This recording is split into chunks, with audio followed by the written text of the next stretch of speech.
Welcome, everyone. Welcome to week 7 of the Spring 2021 Career Speaker Series. The Career Speaker Series is sponsored by the College of Marin, the Marin County Office of Education, and the Workforce Alliance of the North Bay. The Career Speaker Series will be held from 4 to 5 p.m. on Wednesdays through May 5th. Today's program is going to cover the topics of dental assisting and construction. To get us started, we're going to do a quick round of introductions. We will each introduce ourselves in the order in which we are listed on this slide. So since I'm first, my name is Sita Williams and I work for the Workforce Alliance of the North Bay.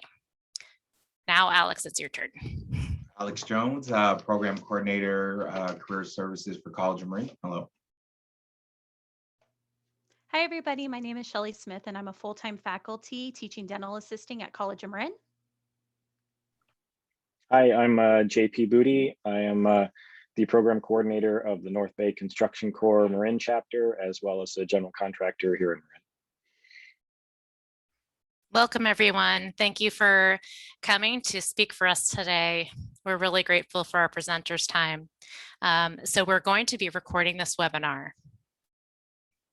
So you might ask, why offer a career speaker series? Well, first, we'd like to expose you to some of our local professional experts. We'd like to introduce you to some jobs that you might not have known about before. And we'd like to help you to make informed decisions about the next steps on your career path. What to expect today? The presentation hour will include an introduction, speaker presentations, and question and answer time. Please use the chat function of the webinar to ask your questions. Webinar registration. If you did not register for all 10 of the Career Speaker Series webinar sessions, to sign up for another date, use the main registration link. I'll make sure to put that in the chat. And finally, if you have any questions or comments after the webinar, please email either Alex or myself, and we'll make sure to put our email addresses in the chat. And with that, I'm going to stop my share. And I'm going to hand the mic over to Shelly from College of Marin. Thank you so much. Hi, everybody. My name is, again, Shelly Smith, and I teach dental assisting full-time at College of Marin. And so I just wanted to start out a little bit telling you about myself and kind of how I got into dental assisting. So I actually got into dental assisting by running into a friend of mine. I was looking for shoes and I ran into a friend from high school, and this friend, I said, what are you up to? And I was managing a retail store, and she said, I've been, doing dental assisting. I'm like, what does that mean? What is dental assisting? Like, what do you do? And we talked, and I'm going to tell you exactly what dental assisting is in just a moment, but she told me all about it, and that got me really excited. So I continued to look into it, and that's what led me to becoming a teacher long time ago. So I'm a registered dental assistant, and some things that dental assistants do are chairside assisting. We sit chairside and assist the dentist in different procedures like fillings, crown and bridge procedures, polishing teeth, fabrication of temporary crowns, taking dental radiographs, laboratory procedures, pit and fissure sealants, and there's just so much more. So when I looked into dental assisting, I saw that all of these things that the dental assistants get to do, and it caught my eye so much that I decided to start doing the prerequisites before I could apply to a program. And I applied to the Santa Rosa Junior College, did my dental assisting education through the SRJC, and then became a chairside assistant in a dental office. And there is where I practiced my skills. And over that time, I also got to be somebody that was helping with the other externs that would come into the office and learn from the dentist and the other assistants in the office. And I found myself really enjoying teaching them when they would come in, teaching them about what I had learned since I had become an assistant in the office. And When the teachers from the JC would come and check on the externs, they would encourage me to go back to school to become a teacher because they said, you just love it so much. You love teaching them in the office. You should continue your education and go back and teach. And that's exactly what I did. So I ended up having twins. And at the age when they were 2 years old, I went back to school at Sonoma State to earn my bachelor's degree in sociology. And I decided on sociology because I felt like that's really fit really nicely with dental assisting in the aspect where dental assisting is such a social job. Being a dental assistant, you're working with the community, you're having these interactions with a diverse population, and you're able to really engage with these community members. So, learning all about sociology and how that could really help my career in dentistry, that was really exciting for me. Um, Once I graduated from Sonoma State, I got recruited by College of Marin to come and be part of their adjunct faculty, apply. And they hired me as adjunct faculty. I then started working, and later on, the SRJC was also looking for an adjunct faculty. So then I was working at both colleges until there was a full time position at College of Marin. So my point of this is that I was shopping for shoes, and unless my friend told me about her dental assisting experience, I wouldn't have even known to look into it. And so my hope for anybody that's listening that's interested in taking care of community members, helping to keep our community healthy, interested in teeth, loves going to the dentist, this is the career for you. Um, and what I love about teaching is trying to teach people about dentistry and about taking care of our community and loving it and being passionate about it just as much as I am. So I love what I do. I love having new students. I love showing them all the fun things that we get to do. Um, so some other things to think about is that this is a really in demand career right now. So over the last 10 years, there's been a lack of dental assistants in the community. We have more dentists coming and opening practices, and they don't have dental assistants and dental hygienists to fill their offices. So right now, this career is definitely in demand. And in fact, we have our students participate in an externship program as part of their program at College of Marin. And most of the students in the past have always gotten a job offer from their externship, which is wonderful because as you graduate, you go right into the workforce, which is so wonderful.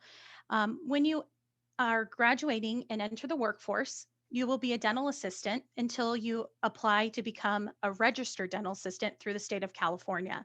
And if you decide to do the program, we would walk you through this, but you earn certifications throughout the time getting your education with College of Marin, and then you apply to get your licensure through the state of California. Um, so the completion of the program does qualify students for immediate employment. And once they get their license as an RDA, they can continue to do additional skills based on what's in their scope of practice.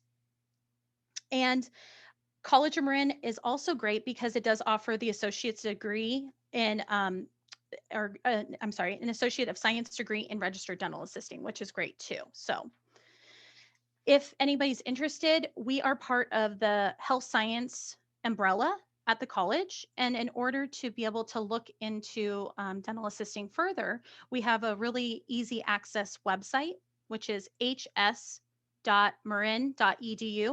And that will bring you right to the health science department page. And from there, you can click on dental assisting and it'll talk to you all about what the prerequisites are to become a dental assisting student and what kinds of things you can expect in the program. Not only is there jobs in being a dental assistant, but in dentistry, there's a lot of different jobs. So one thing that I mentioned was being a dental hygienist. And so currently at College of Marin, we don't have a dental hygiene program, but this is becoming a dental assistant is a great stepping stone if you want to advance to become a dental hygienist in the future by learning the basic skills on learning anatomy of the teeth, tooth morphology, knowing how to take radiographs, tooth numbers, and all of these fun things that we teach you in our program really can act as a stepping stone if it's something that you want to pursue and continue to grow and move on into your career. And that's even if you want to become a dentist. A great start is to become a dental assistant. Learn, you know, chairside assisting and working with the community, all of these skills. There's also different jobs that you can do in the dental office that aren't necessarily sitting chairside, but working at the front desk in a dental office, working at as a financial coordinator or a scheduling coordinator, being a lab technician. So oftentimes when we need things like crowns and bridges and things fabricated, we'll send our cases to a dental laboratory where the dental laboratory technician is able to fabricate these restorations for us and then actually be included as in dentistry, which is really nice. So when I think about some advice that I would say for somebody that is interested in becoming a dental assistant, we have a pretty intense program. Our full-time program is going to be 10 months, and it's a pretty heavy load of units. But what's great about it is we have a really supportive staff faculty. We are there to help you. We are there every step of the way. We have College of Marin, who is great in offering different services to our students. We have great resources such as um, financial aid, help with housing if you need help trying to find housing in the area. There's so many great resources for our students with College of Marin. If you are interested in looking to apply at College of Marin, the there's some prerequisites that we want to make sure. Some of the things are that you will have to apply at the college first. So apply to the college to become a student with the college. Then you're going to apply to the dental assisting program. And in order to do that, you do need to be over the age of 18. You need to have been a high school graduate or with equivalent to a high school graduate, CPR certified, and then have medical clearance, including vaccinations. So these are some things that can be found on our website that Alex already put in the chat box. And we also are really great about responding to emails. So if you ever want to reach out personally to either myself or the program coordinator, who is Wendy Bolke at College of Marin, we are great at responding, meeting with you guys virtually. And another great benefit about the program right now, especially during the pandemic, is that we're lucky enough to be one of the courses that actually gets to be in person some of the time. So if you're looking to get out of the house and you want to be doing some hands-on skills, we're able to do our lecture portion of our courses in an online format, but our laboratory skills are done in person right now with a really strict protocol through the college. And it's been a very successful protocol. And we have our students coming in the fall semester 5 days a week. And in spring, they're going in 3 days a week, and then 2 days they're in a dental office. They're doing their externship, which is so cool. So they're getting to constantly be practicing their skills in the dental offices within the community. These community members want to hire our students. They want to have them in their externship and almost start to train them and get them ready, because if there's somebody they want to keep in their office, they're going to start training them and hopefully offer them a job to stay after their graduation, which is really, really neat. So right now is a good time to apply for the dental assisting program. And our actual application process does close on July 16th, but again, we're always available to talk. And if you need any help with figuring out how to navigate that process, we're here to help you. And so I talked about the fact that we've had some shortages in assistants over the last 10 years. Um, in dentistry right now, as far as the pandemic goes, we have proven safe protocols that in the dental offices we are covering. Dentistry is, we're doing really well with, seeing our patients still and getting those patients that weren't able to come into the offices for months and months when everything was shut down. And so they need people. They want you guys out there, and it's such a fun career. What else do I want to talk to you? So let's talk a little bit about how much will you get paid? That's always a good question, right? So right now with the demand, we're seeing dental assistants straight out of the program making between, uh, I'd say 20 to 24 coming straight out of school.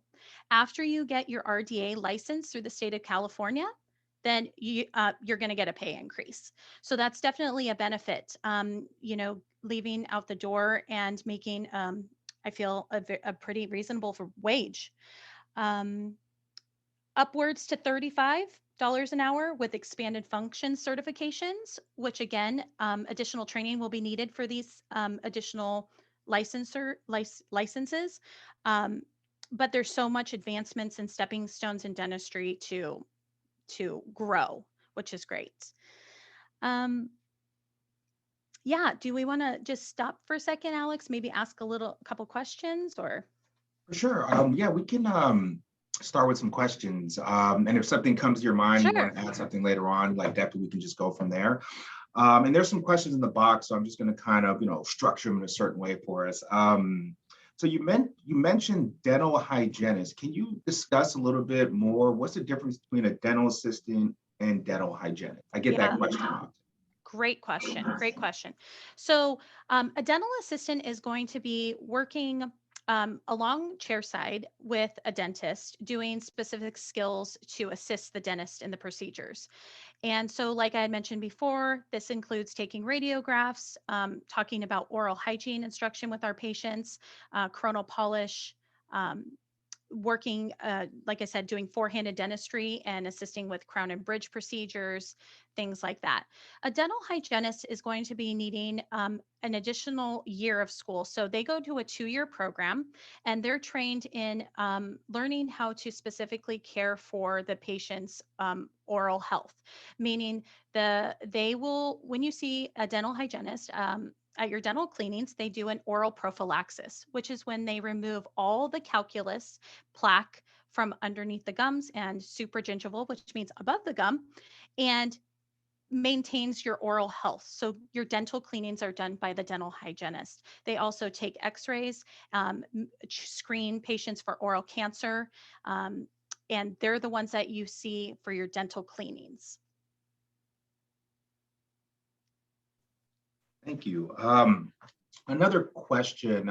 So you mentioned that, dental assisting could possibly be like a pathway into like someone want to be a dentist, right? So it sounds like a person would possibly go like dental assisting, possibly dental hygienist. And then what would the next step be if they wanted to be like a dentist? Like, what does that process look like? Yeah, so I think that absolutely it's a which actually I have a little story. So I worked at a dental office for a long time, and one of the dentist I worked for actually had a stepson and he decided he wanted to be a dentist. So the first job that he ever had was doing sterilization as a sterilization tech in the dental office that his stepdad owned. And so he started out as doing sterilization and just learning about dental instruments. And then he went on to complete his bachelor's degree. So to become a dental assistant, let's just back up. To become a dental assistant, the prerequisites that I talked about before being 18, having your high school diploma or something equivalent will get you into the dental assisting program. During the dental assisting program, you're going to be completing skills and curriculum to get you to the point of graduation where you'll earn certifications in infection control, coronal polish, radiographs or dental x-rays, Pitt and Fisher sealants. And once you're done with that program, you take all of that information and you turn it into the state of California. The state of California will then give you an option or a date and an okay to let you take an examination to get your RDA license, which is registered dental assisting. So once you take and pass the registered dental assisting test, then you become a registered dental assistant. You can be a dental assistant in the dental field without getting your RDA exam or doing your RDA license. However, you can't do specific skills that an RDA can do. To become a dental hygienist, you're going to have to go to an accredited program. It's a 2-year program again, the closest one is the Santa Rosa Junior College. and it's a 2-year program that does have prerequisites involved. So some of the prerequisites are going to be microbiology, anatomy, physiology, chemistry. And these prerequisites are needed to be taken along with some other courses in order to even apply to the dental hygiene program. And then there's a 2-year curriculum program to become a dental hygienist. You will actually have to pass a in-person state board in front of a panel to become a registered dental hygienist as well. And then to become a dentist, you will have to get your regular a degree. I believe that they usually like it in some sort of like biology, a bachelor's of science, and then apply to a dental program. And then it's 4 years additional from that to become a dentist. I hope that answered the question. No, that, yeah, no, Sorry. you really did. No, thank you. Thank you for, no, that was perfect. Thank you. And Okay. you said the dental hygienist is an additional year from the dental assisting program. How long is the dental assisting program? How long does it take students normally take to complete the dental assisting program? Yeah, 10 months is for the full-time track. We do have a part-time option for students that don't want to be in school full-time. This does allow for students that need to work or have other family obligations, so that's a great option for them. But the full-time track is it's 5 days a week in the fall, and it's pretty much 5 days a week in the spring as well, and a summer session, so 10 months altogether. And so it's a quick program. And I just want to clarify, not to be confused, that the dental assisting and the dental hygiene are completely different programs. So the first year of dental assisting does not just overlap and then you do another year to become a dental hygienist. It's 2 different programs with 2 different types of curriculum. Thank you. And you mentioned, the dental assisting program 5 days a week for the full time, and you went through a similar program like at SRJC. What's something, a takeaway where you're like, okay, look, if you're going to this program, be prepared for this, or was there something you struggled with, while you're in the program, and you're like, you know what, here's a little gem for you guys to take away, and this will help support you in your journey in this program? Yeah. So during my time when I was going to school, I actually had to work. And so I decided to work for Starbucks. And the reason why I decided that is because they're open very early in the morning. And so the hours are a little bit more flexible. Plus, they were a great employee to work for during the time when I was in school. They were very accommodating to my school schedule.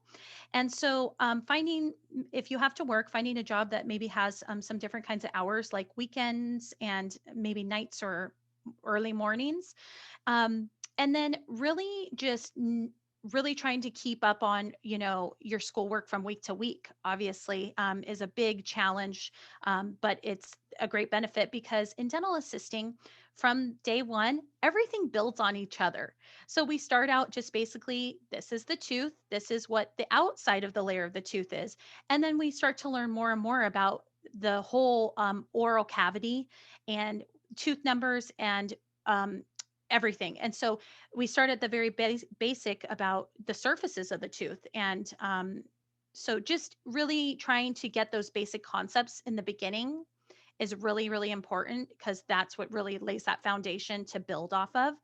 And I was a student. I did flashcards. I did study groups as best I can. And I know right now that's a challenge with the pandemic, but even virtual study groups, Zooms, and touching base with my instructors. I don't understand this, and really communicating is a huge one. I think that students get nervous to communicate with their instructors, but I think it's such a great benefit if you're able to talk with us so that we can better know how to help you. I think it's so important. Thank you. And one thing I was thinking, here's another, like, something that helped me is if you have to read 200 pages and you divide that by, the hours you're going to be awake or the hours you're available, you might only be reading 10 pages an hour if you break it up by hours. So that's just one thing that helped me out. I don't know if it'll work in dental, but that's what helped me out. But what is okay, here's another question. What does a typical day look like now? Taking into account like the pandemic has more things, what does that process look like now in the dental office? Yeah, so I think that there's a few things that have changed, and probably just, some of the community members that may be on right now might have experienced if they had to go to a dental office. So certain offices in the beginning of when we were starting to reopen dental offices um, had some changes to them. So some of the things that we've seen are maybe that you wait in your car until your appointment time, right? As a patient, maybe you wait in the car and you call them and you let the office know, "Hey, I'm downstairs. I'm in the parking lot, but I'm here." And they call you when they're ready to monitor how many bodies are actually in the dental office at one time. Some other changes, maybe some hand sanitizer at the door, temperature checks, and maybe even a screening prior to coming into the dental office. Any kind of COVID symptom screening, such as, have they had fever, sore throat, things like that. And just making these screenings available for the patient, like through text messages to answer, yeah, no, I have not had anything prior to coming in. So those are a little bit different than what we had done in the past. Other than that, we pretty much are back to dentistry. I mean, we have always had a very stringent protocol in dentistry to keep everything safe for our patients in the community for as long as dentistry has been um, going on. So our goal is always to avoid any kind of cross contamination and things like that for our community. So we had a really good protocol before, so not much has changed. We're just keeping what we always have done, keeping our faculty, our patients, and everything safe. And, what would you recommend if we have a student or a community member interested in possible, going into the program, but they are still kind of, uncertain about it? What steps would you recommend they take prior to registering in the program and going through that process or that experience? I would love to talk to you. Me or my the program coordinator, Wendy. We would love to talk to you and just maybe talk about your concerns, talk about any challenges, maybe try to figure out what is going to be the best path for you, and try to help you with any kind of things that we can to make it easier for you. Yeah. And the externship, is that's something that COM provides for, or do the students have to find their own externship site? No, actually, that's a really great question. So, our students actually get provided an externship office, and so that's not something that they have to seek out. We do have to have a certain amount of general versus specialty offices. So, when you think about dental offices, there's general offices, meaning that you see a dentist for your general care. You see a dental hygienist, get your teeth cleaned. If you need a filling done, the dentist provides you with these certain kinds of restorations and things like that. There's also specialty offices out in the community, such as orthodontic offices, oral surgery, periodontics. So there's lots of different specialty offices where we place our students. So it's a variety. Sometimes students will go to an ortho office, or they'll be in a pediatric office and working with kids. And so that's really appealing because we gain the feedback from our students and see what they're interested in. If somebody's not interested in oral surgery, but they love working with kids, we'll try to put them in a pediatric dental office. And again, our community members and our dentists in this area are just so wonderful and so good at teaching our students and training as well. So it's great. Well, thank you. We're at time now, but yeah, Shelley, if you could put your information in the chat box for the attendees on here, just in case they have more information. And could you share, just kind of say your contact information just for the people Absolutely. who are looking at the recording later? Absolutely. So the best way to reach me would be through the College of Marin email, and it's going to be S.A. Smith, SMITH, at marin.edu. And I'll go ahead and in just a moment, I'll put it in the chat box as well. And I'll put the program coordinator, perfect. I see that she already put it in the chat box. We also have Wendy Bulkey, so I'll add that in just a moment as well. And we did put in the health science department website as well. Thank you.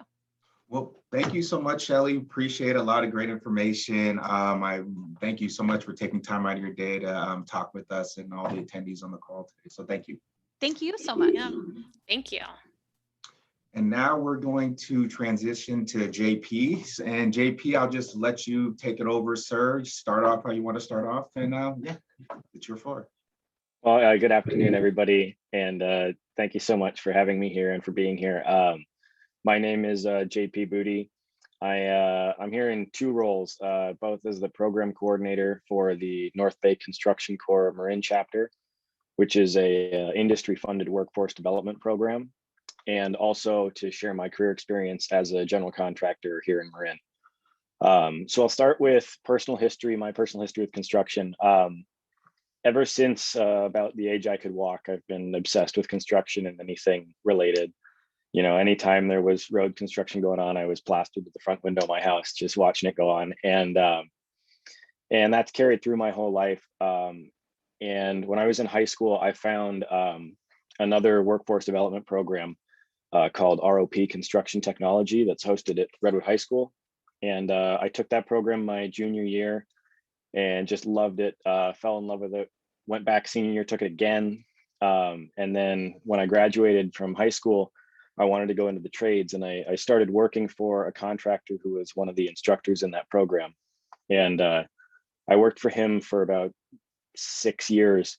The first 2.5 years, I started as kind of an entry-level carpenter and worked my way up to kind of journeyman level. And then as his business grew, I became foreman and project manager for him for about 5 years. And within the last about 2 years, he's now retired. And so I've struck out on my own as a general contractor. I mainly specialize in high-end residential work, which, as you can imagine, in Marin is quite a booming industry almost all the time. But that's kind of my history and how I got here. In the last 3 years, I've started trying to kind of give back to my path that got me here. When the North Bay Construction Corps got started, it was basically just an industry investment, because the construction trades as a whole are criminally understaffed right now. Currently in America, there are 6.5 million job openings in construction, and going in for every 3 people that retire, there is only 1 that's coming into the trades. So there's a serious opening in just about every trade. So the Mario Gelati Family Foundation did a very generous contribution to help start this program so that we could help kind of fill the hole that exists in the industry, at least in Marin and hopefully beyond. So the program is kind of designed to show students of, you know, high school senior age and up that are looking to enter the workforce, kind of a taste of every trade. So we go through just about every trade that's on there, from plumbing to electrical to carpentry to heavy equipment, concrete and roofing, and the list goes on. And it's kind of a basic introductory course to give you the baseline skill sets for all trades, safety rules for all trades, and good work practices, as well as a taste of each individual trade, so that you can see if a trade really stands out to you or something you want to learn more about. So for the last 3 years, I've been trying to help any other student that was like me in high school or looking to join a trade and doesn't know enough or doesn't know how to get there, and try and create that path. So I can turn back to my professional experience and kind of tell you a bit about my specific trade, which high-end residential work. There are basically 3 sections of construction. There's residential construction, commercial construction, and civil construction or civil engineering. Residential, as it sounds, is usually working on people's homes or apartments and places where people live. Commercial tends to be businesses or supply building, just like larger scope projects that tend to be a little more specialized. And civil engineering usually is like freeways and bridges and public works projects and things that are government funded that you drive on every day and don't even think about how they got there. So my specific facet of construction in high-end residential is focused mainly in Marin. We do everything from a basic deck all the way up to, you know, full home remodels and additions. And a basic day in my life is up with the sun, planning for the day, and making sure everything is all materials are available and things that my crew can run efficiently. Be on site with them, dealing with questions and details, and ensuring that I'm staying a few steps ahead of everything that's happening on site. Our bread and butter for the last few years has been fairly sizable remodels and additions, and so it's quite a task to stay a few steps ahead of a crew that's working at quite a pace to rebuild usually an entire house. So there's lots of jobs in the construction industry as a whole. As I said, there's 6.5 million openings across the field. We see it in just about every trade that the industry is looking for people wherever they can. And it's I see it in my teaching with the construction corps, the number of cold calls I get from contractors and subcontractors that are saying, do you have any students I can hire? What can I do to help this program grow? What can I do to make more people join the industry? And it's been kind of amazing to see the incredible amount of energy put behind the program. And so if there's anyone looking for a career, there are careers abound in this industry. So careers kind of spread across everything. It's a giant industry. So you could be the baseline labor that's working in a trench, to the heavy equipment operator that's running an excavator or a crane, all the way up to office work and all the back end of running these oftentimes multi-billion-dollar businesses. So there's plenty of roles in construction management and background just tasks and office work that needs to happen to make these businesses run. One really interesting development that we've seen in the last 4 or 5 years is, as the labor force has diminished and demand has increased, it's brought in quite a large number of unskilled workers into the trade. And the response to that from the industry has been huge amounts of openings in construction management, because the large numbers of unskilled workers need more management. So it's kind of a parallel: when the unskilled population goes up, that the need for management goes up with it. So it's not all the guys spinning the stop slow sign you see when you're driving. It's all the way through to white collar jobs. So any advice to somebody who I would say is looking to pursue a job here in construction would be, look around for your local version of what we do, or come find me. So I know that our specific program, the North Bay Construction Corps, hosts in Marin County and Sonoma County, Lake, Mendocino, and they're looking to continue to expand. There are also usually programs in your regional school districts around the Bay. I know ROP construction has been going on for almost 15 years, and that was my route into the industry. So the industry effort is there, and if anybody's interested, there are a lot of people that are willing to back and support you in your development and education. In the last year and a half with the pandemic, there's been quite a few changes in construction. However, being that the industry is so at a lack of people and such a high demand, we didn't really slow down. We had the first shelter in place last year, and 2 weeks later, we were back full time. We were the first industry that was non-food and health service that was declared essential. And it was pretty amazing to just see that it was like a hiccup and then right back to it. We have new regulations with social distancing and sterilization and making sure that things are clean and safe. But I know that a large portion of the industry has been getting vaccinated, and there's quite a bit of energy to keep what's left of the workforce healthy and functional, to not fall even further behind in the demand. I think for anybody who's looking to go in this field, I mean, the laws of supply and demand apply. Currently, there's huge amounts of demand and not a lot of supply. And so the compensation and the pay has really followed that. entry-level positions are starting from 25 all the way up to 40 for an entry-level position in certain trades. And it is fairly common to be $50+ an hour after 3 years, which is pretty amazing to be at 21 and making 100 grand a year. And it's definitely a career that you can do well in, and there's tons of room for advancement. Almost every company I know has job openings from bottom to top, and anybody who's working at any tier is encouraged to continue to move up, because the industry really wants to invest in people that are willing to invest themselves. So I can tell you a little more about our program specifically.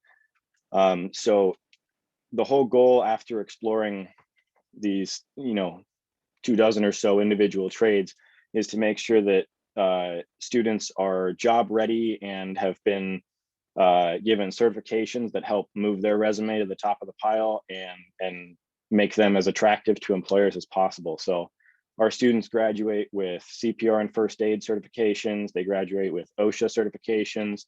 They graduate with certain equipment certifications like forklift and scissor lift, and things that are very common, and things that employers won't have to pay to certify you in when they hire you. And so that's immediately putting a leg up on anyone else who's in the application process. And to culminate the program, the class actually employs the entire student body of the program for 2 weeks. So there's an in-class, in-house paid 2-week internship. And we usually try and be kind of creative with it. Our first year, we went out to a farm in Tamales and built a bunch of structures for them for 2 weeks. And so from the ground up, we were excavating and pouring foundations, and building the entire building and wrapping it up in 2 weeks with a crew of 28. And it was it's just every year it's a really cool thing to see students that would have picked up a hammer from the wrong end, and 6 months later they're running a piece of equipment and feeling totally comfortable in it. And it's really an empowering field. And one of my favorite things is, at the end of the day, there's actual tangible results in front of you. It's not that you sit back from your desk and go, what did I do today? I sent 3 emails. You get to stand back and go, like, I built that wall. That is a physical item in front of me that I put there that wasn't there. And for someone like me who's a visual learner and a physical learner, it's just nice to see a tangible result right in front of you. So Alex, if there's any questions, I'm more than happy to answer from you guys or from anyone. Sure. One question: what hours? What does that look like? A person going into construction and such? Is it like 7 days a week? Is it as many hours as you want? As many projects as you're interested in supporting? What does that look like? So that kind of ranges back and forth from industry to industry. The kind of basic 40-hour work week gets broken up a number of different ways. I know in my field in residential, because we're having to work around people in their homes and stuff, you do sometime 7 to 6 is about our total working hours we can work with. Some companies choose to run a 4-day week with 10-hour days to get your 40, or a 5-day week with 8-hour days to get your 40. And then there are other companies, usually in the commercial sector or in the civil engineering sector, that run 3 8-hour shifts, 24 hours around the clock. And civil engineering is really big on that. Oftentimes if you're driving late at night on the freeway, you'll see they've shut it down to do work at night to not impact traffic flow. And so the 24-hour shifts really help public work projects and things that inconvenience the general populace. And you mentioned the North Bay Construction Corps gives participants like these foundational skills that'll basically kind of allow them, opportunities in these different trades. Could you talk a little bit very briefly just about students maybe completing your program, going into like an apprenticeship program? What would that look like? And possibly if a student is interested in participating in an apprenticeship program, maybe like electrical, what is that? How do they get involved? How does that work for them? Sure. So one of our key partners is the Marin Builders Association, and the other chapters of the North Bay Construction Corps work with the North Coast Builders Exchange. And those are associations that have come together with all of all of members from the industry that want to be a part of it to help communicate better and be a better community as a part of an industry. And so those as our big backers and our partners in this program directly connect us to industry professionals in all of these fields. So when I say that we cover 24 different industries, that means that for one night, that industry professional, I'll have electricians come into the program and they give us a little bit of classroom time about what it is, what they do every day, what their pay and job requirements are like. And then we go out in the shop and we are drilling holes and running wires and wiring up light switches and outlets and getting a taste of what their day is like to kind of help students find if they want to be in that trade. And so we do that for all the trades that we cover. Sometimes we go to a yard and drive heavy equipment, or we go and pour concrete somewhere to learn about concrete. And it's very hands-on. It's very like experiential learning and to try kind of give you a taste of what a day in a trade is like. And one of the attendees, what was your favorite day? Oh, that was you. What was your favorite day at your job? Were you when you're like, man, I love what I'm doing. This is it. This is amazing. Well, I think I'm a unique case that if I didn't do what I did as the job, I would do it as a hobby as well.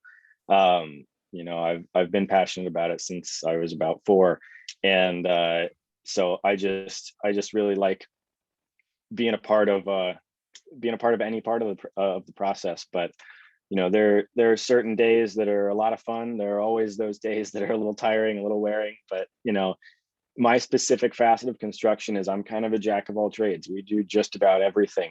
And so what I like the most is that I'm not, I never get bored, and I never do the same thing every day. Every single day is different, and it keeps me engaged and it keeps me learning.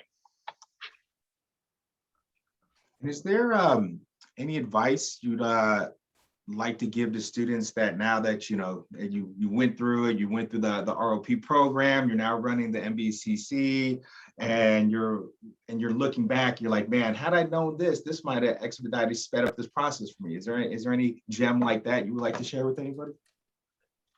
I think the industry has become even more strapped for people now that in just the 8 years I've been in. My advice would be, if you have any interest at all, go through these educational programs and just get a taste. And my mindset in the program is, if you come in and you go, I don't know if I want to explore this career or not, and you go through the whole program and you get to the end and you go, absolutely not, construction is not for me, then that program worked. That program worked perfectly, because it saved you wasting your time and an employer wasting money and time for you to 2 months later go, nah, this isn't for me. So joining these programs is not, locking yourself into a track to go to construction. It's just to help you explore the trades and come learn more and come just get a taste of what it's like, because you might be like me and find you love it. And how physically demanding is the job? How do you get like injuries, man, not from accidents, just like wear and tear on your joints? I'm getting older, so I'm getting a lot of wear and tear. But like, do you notice you're sitting back like, oh man, that's from that work? Or what's your experience with that? I mean, there's kind of two sides to that coin. It is a physically demanding job. It is physical. I like to say that 30% of construction is just moving something to somewhere else. And it's kind of a joke, but it's not really. But it's physically demanding. Certain trades, not as much. There are certain trades like concrete and things that are going to be very physically demanding. Other trades like painting and things may not be. But I would say it's for the most part a younger man's job when your boots on the ground. But remembering that the trades span all the way up to the office work and the construction management, there's plenty of jobs that are sat behind a desk doing planning and just execution of project tasks. So there's kind of a hole for everybody. And kind of in the same arena as that last question, what kind of person will thrive in this kind of construction industry? Is it like someone who, like in your experience, the people who have successfully, had careers in this, what type of personality kind of traits do they usually have? I think the most common thing that I see from people who are exceptionally successful is that they don't ever want to stop learning, and they tend not to settle with where they are. They're always looking ahead and looking up. And it's the kind of people that want to continually learn a new skill, learn a new task, try something new, and engage with new people. And those are the type of people who tend to excel and kind of get ahead of the pack. And is there any things you dislike about construction? It can be, in my position as kind of the boss man at this point, it can be stressful to be in charge, knowing you have people relying on you to go to work the next day and make sure everything's working. But from the position of an employee, sometimes it's long, tiring hours, but that's not something that bothers me personally. I've never been to a gym a day in my life, so I like to think of it as getting paid to go to the gym at its worst. I'll share the story about my contractor, who was a former Bulgarian weightlifter, and how it was pretty impressive. Like, wow, you're like superhuman strong. That's amazing. But and he's like, yeah, this is my gym, since I can't power lift anymore. I'm like, oh, okay. So can you talk about, you mentioned like you're a manager now, and you mentioned like construction management. Can you walk us through what a day looks like when you're like a construction manager? Sure. So I can speak, to mine more than I can speak to construction management as a trade, but I can touch on it a bit from my experiences in the class and with other industries. My day-to-day is basically ensuring that the crew and the client and the project is all running smoothly, and almost always it is not in some regard.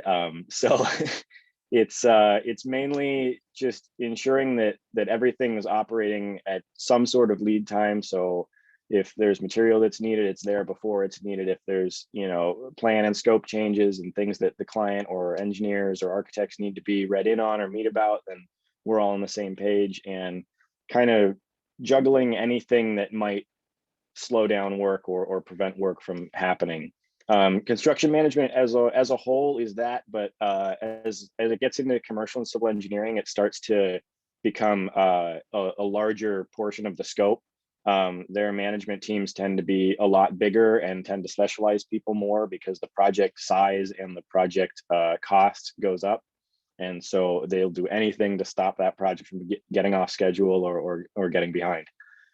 So there's a lot of management tactics and management work to ensure that everything's been thought of before they start working to save them any lost time.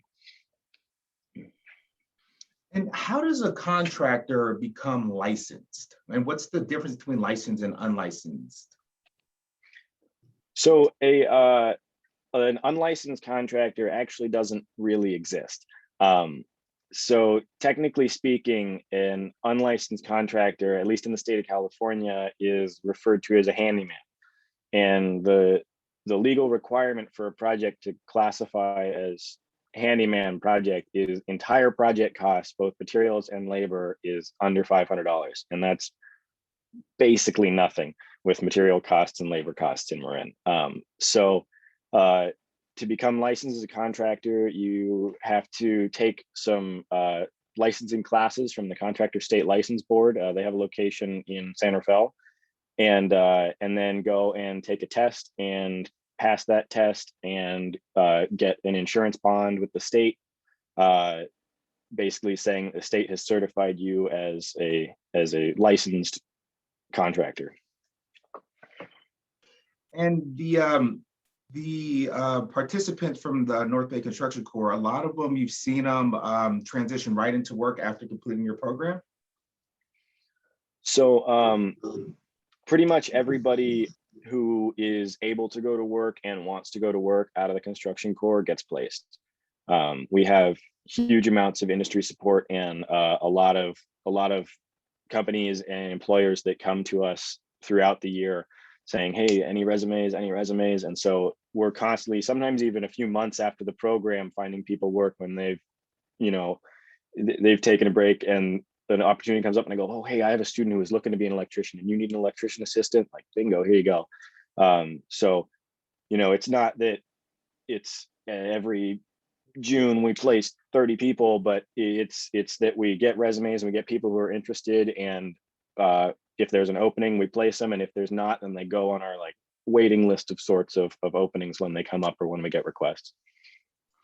And how competitive is it? Is your program? Like, how many applications do you have? What could a person who's interested in that program put in the application to stand out? So we do have a fairly intensive application process. There's application as well as a letter of recommendation and a personal interview that we do. So the application is basic information. The letter of rec does mean a lot. So finding the right person who can write you a good and honest letter of recommendation is very important. And, you know, usually it's me conducting the interviews, sometimes some of the other staff, and the interview means a lot, but usually we aren't cutting that many people. This year we had to cut more because our COVID restrictions meant we had a smaller chapter, which was a bummer because we had to cut some really great applicants, but I hope to see them next year. But usually our class size is somewhere from 20 to 30 on a non-COVID year. This year we're down to 12 with our social distancing regulations. Yeah, thank you again for sharing. I'm just going to put in the chat box for the high school students and the community members. COM is actually going to be having a career academy, a summer career academy called Building Academy, architecture, engineering, construction. And then people who participate in this can get a college unit as well too. But in the beginning, it's open for high school students, but I believe around May, we're going to open up for our community, the greater community as well too. So if people are interested in possibly getting more information around, you know, planning, architecture, construction, project management, I just wanted to share that with you as well. And JP, before you go, anything else you would like to share with everybody before you sign off? As someone who is very plagued by the lack of people, if you're at all considering it, please go through one of these programs and see if it's a fit for you. We'll take everybody we can. And JP, Awesome. Thanks so much. I appreciate that. Now I know I shouldn't have hired that other guy. I didn't know that was a thing, but thank you for that. Yeah, no, thank you so much for both of you taking time out of your day to chat with everybody. Thank you. And Tita, Yeah. I'll let you take us away. Yeah, thank you so much. We really do appreciate you coming at the end of work day to come and talk to the students and the job seekers and the educators. So thank you so very much for taking the time and for also extending your contact information. If any students or educators email us, we'll forward them to you. So have a great afternoon, and I'll stay online for any students who have any questions. Otherwise, have a great night. Thank you so much, you guys. Bye.